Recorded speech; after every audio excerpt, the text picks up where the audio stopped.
We'll learn about ingestion patterns, and today in this lecture and we'll learn about batch now.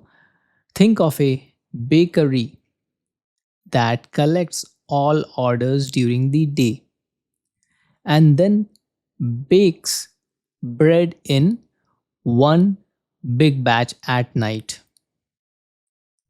Batch ingestion in Databricks works the same way. It loads the data at scheduled intervals rather than continuously.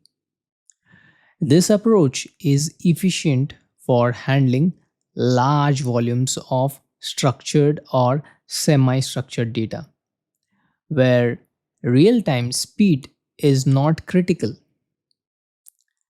It ensures predictable resource usage, easier error handling, and seamless integration with Delta Lake for reliability. We'll meet in our next lecture.